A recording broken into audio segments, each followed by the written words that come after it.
everyone, welcome back. It has been a while and I hope everyone is healthy and staying safe during this whole COVID-19 situation. We're doing okay in Singapore, doing better than most actually, and not gonna lie, it is concerning when we see the numbers jumping higher and higher every day all around the world. But, we have to believe that things can get better because, what else is there? On that note, let's move on to the topic at hand, and we are going to be talking about retinoids.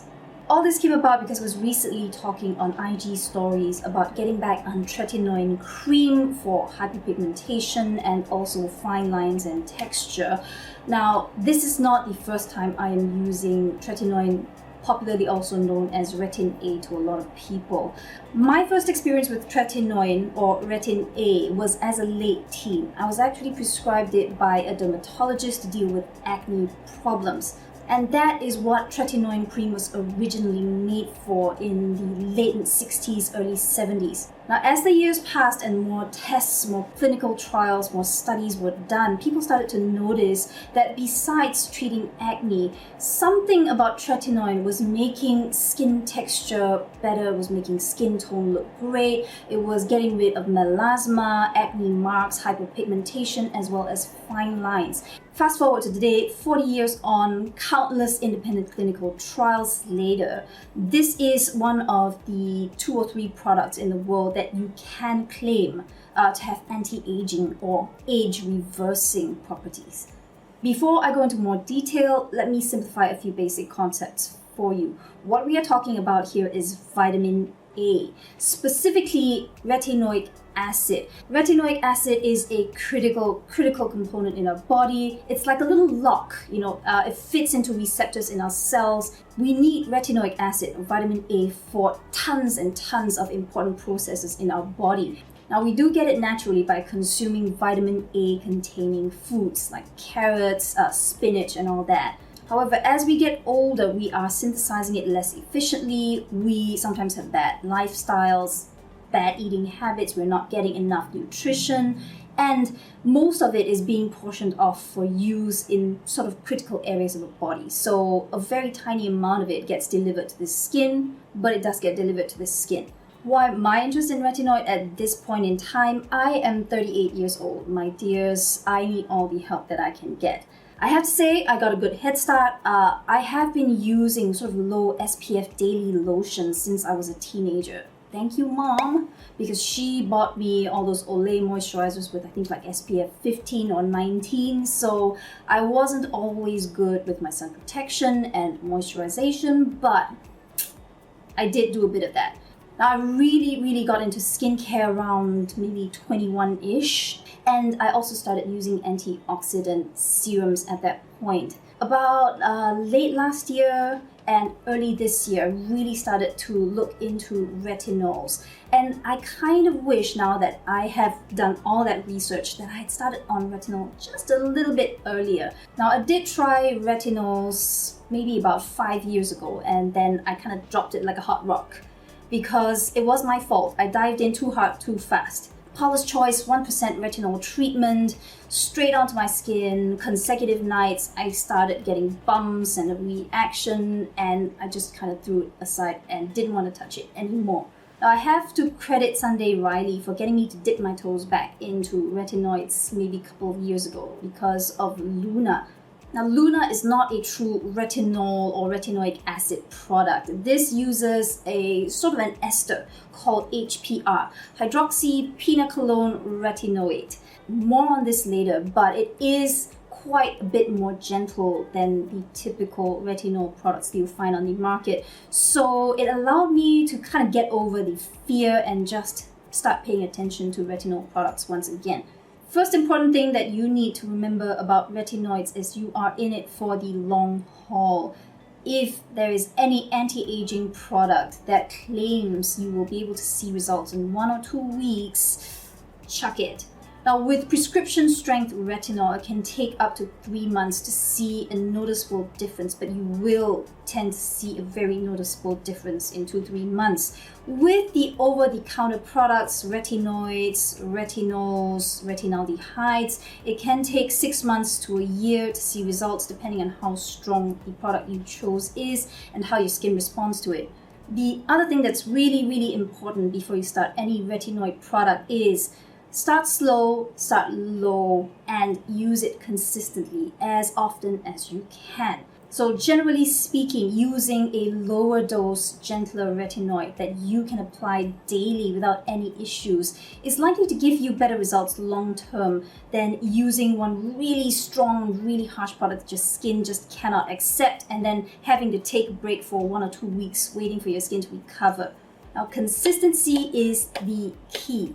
Now, of course, most people will notice after 1 or 2 months of use that your skin's kind of accustomed to it. Doesn't mean that the low dose is no longer working, but you can sort of start to step up the dosage a little bit more to slightly stronger product, because that's just going to give you slightly faster results. It doesn't mean that the low dose product is useless. Public service announcement: if you are trying to conceive, if you are currently pregnant, if you are breastfeeding, it is generally not advised that you use retinoid products. Although in the past 40 years of research, there is no evidence to suggest that topical application of retinoids is going to go into your bloodstream and affect your baby. The thing is, a lot of people confuse topical retinoids with Tretinoin, which is an oral form of vitamin A used to treat severe acne. And with that one, it's a pill, it goes straight into your system, it will cause birth defects. Now, I've been through the whole thing before. Before you take Tretinoin orally, you do have to sign a waiver form in your doctor's office, making sure you understand what the risks are. You have to go back regularly for blood tests to make sure there's nothing happening to your liver or your internal organs from taking Tretinoin.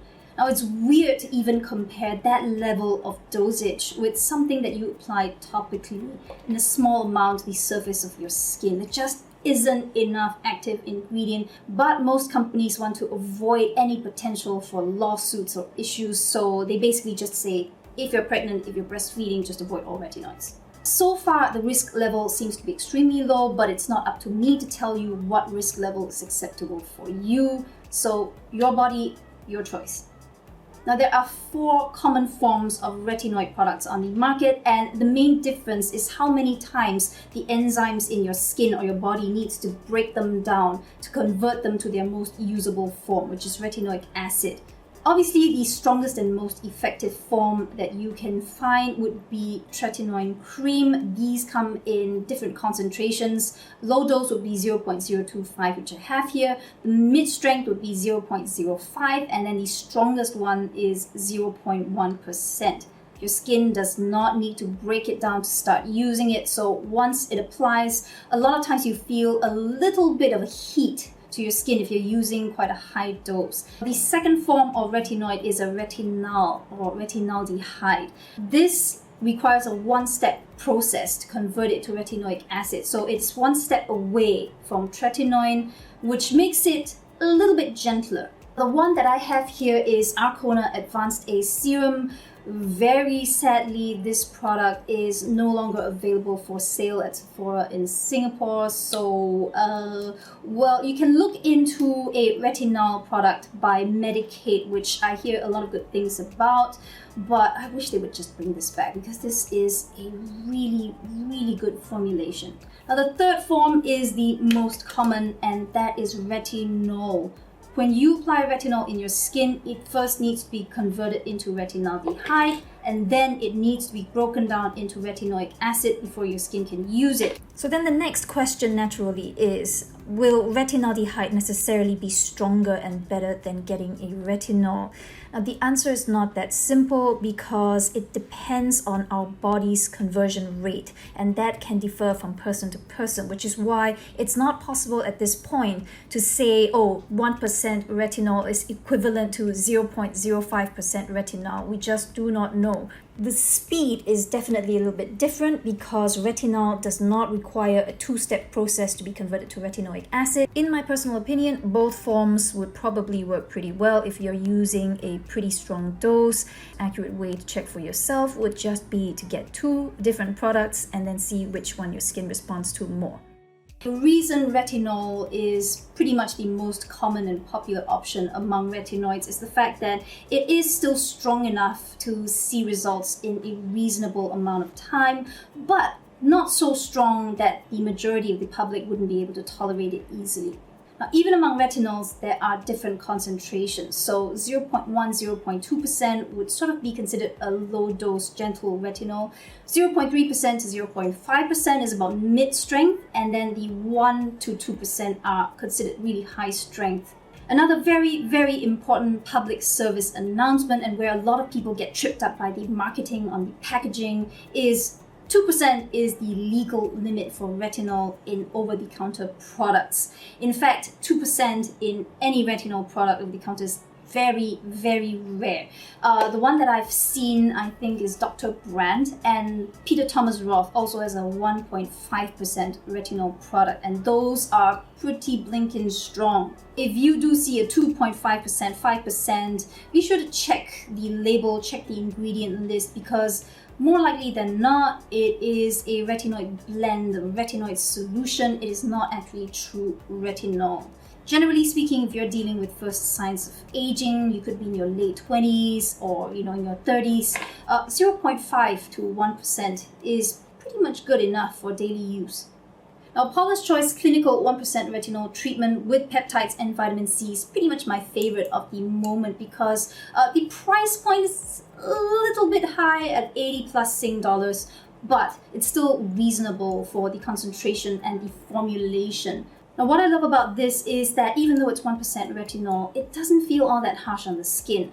Then again, do bear in mind that I'm very used to using actives on my skin. If you are completely new to it, then you may want to start at about 1 to 2 times a week at night and then work your way up slowly. This is a formula that contains peptides, and peptides are collagen signalers in your skin. It actually tells your skin to produce more collagen. At the same time, it contains THD ascorbate, which is an oil-soluble form of vitamin C.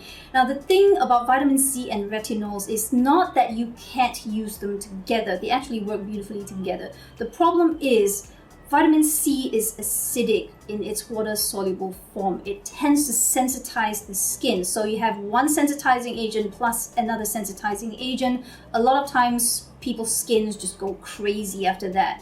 So most of the time I would say avoid using vitamin C together with retinol. If you want to use them on alternate nights, and you'll see really good results because retinized skin that is turning over pretty quickly is really primed and ready to absorb all that vitamin C. It gets right in there, it really works.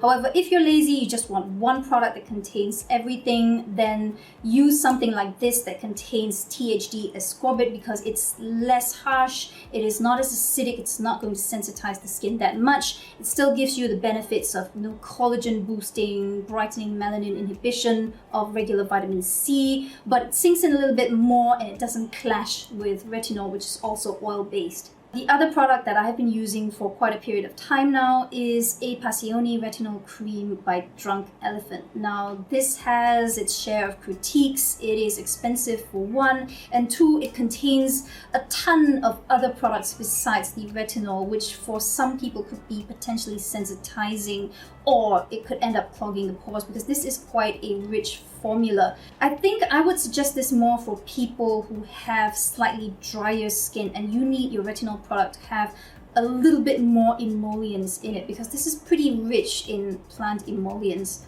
I do find this formula to be a little bit stronger and slightly more effective than other 1% retinols, even though the number seems to be about the same.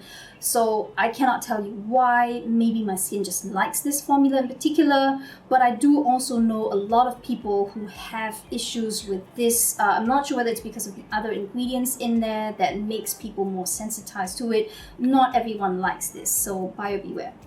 Now, I have tried a couple of other retinol products where, the concentration is just not disclosed. This is Elizabeth Arden's Retinol Ceramide Capsules, and this is Retinol Firming and Lifting Serum by Algenist. Now, neither of these companies have revealed the exact dosage of retinol in the product. My assumption is it's probably around 0.3 max. It's probably not really strong because usually a 0.5 to 1% retinol concentration is a bit of a selling point, and most brands would want to put that on the label. So if you don't see a number, it's likely that it is, in the gentler, lower dose category.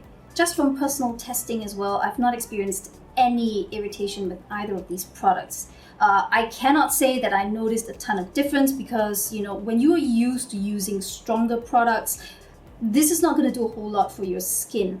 Where products like these could come in handy though would be, if you're using a much stronger product but you want to let your skin take a break every other night, then you could alternate a stronger one and a weaker one. And if you are completely new to retinols in general and you don't want to jump straight into something that's 1%, you can obviously pick one of these, test it out for a few weeks, 1 month, 2 months on your skin, see how it reacts first before you invest in a stronger one.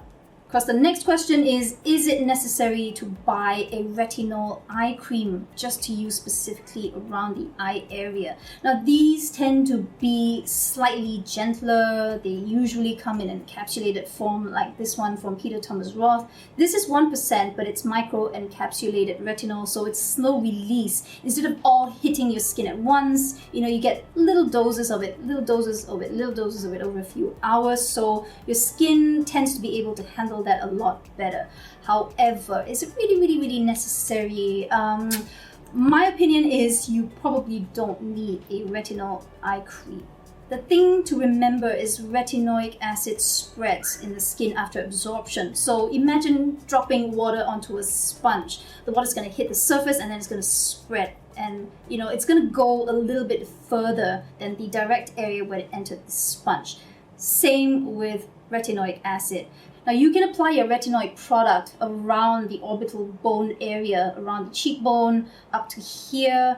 And the thing is, some of it will spread and signal the cells that are closer to your eyelids. So there are a lot of women who've experienced a diminishing of their crow's feet, even though they don't apply retinoid products directly there. So you should be taken care of as long as you are applying it around the general area. Now that we're done with retinol, let's go on to the fourth group, which is pretty much the gentlest end of the spectrum, and these are the retinoid esters. Now, you will tend to know it's a retinoid ester if you see the name Retinyl with a Y, retinyl palmitate, retinyl linoate, and all that. And retinyl palmitate is one of the most popular, and it is present in the Skin Ink Serum Infused Night Oil. On this far end of the scale, your skin is converted to retinol and then converted to retinaldehyde and then converted to retinoic acid. Generally, by that point, you're going to get zero irritation. So these tend to be pretty safe for use. And if you're really a beginner or you are in your 20s, you don't really have too many skin problems, you want something that's going to give you antioxidant protection, a little bit of benefits in terms of cell turnover, unclogging pores, giving a bit of radiance, a beautiful glow, just stick with retinyl palmitate. Now, this is obviously one of those products and one of my favorites because it's a mix of serum and oil, and the combined texture is just not quite as greasy as a lot of other face oils or emulsions that retinol tends to come in. By the way, a lot of people are not aware that good old bio oil from the drugstore contains retinyl palmitate as well. And that is the reason you're seeing a beautiful glow, a diminishing of scars over time. It is not all the other special mumbo jumbo oils and extracts that they talk about in the packaging. It is the retinyl palmitate. Obviously, the other thing most people don't think of is a lot of pregnant women use bio oil for stretch marks on their tummy and thighs.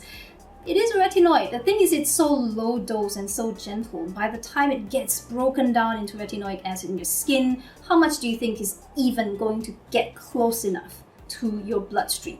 Now, besides these four main groups of retinoids, there are a few cousins to the family which also work by stimulating the retinoic acid receptors in our skin, but aren't quite the same, and these include Adapalene, which is better known as differin. There is also HPR, made famous by Sunday Riley through Luna, but is also really, really popular among customers of The Ordinary. You will know this as Granactive retinoid. There's 2%, 5%, and all that. These are the same ingredient. And last but not least, Bakuchiol. This is a plant-based extract, which also works almost like a retinoid signaler in the skin. So the research on all these cousins of retinoids is very, very promising, although there isn't quite as much research as proper retinol and tretinoin. In the interest of time, I will cover these relatives of the retinoid family in a separate video, so look out for part 2.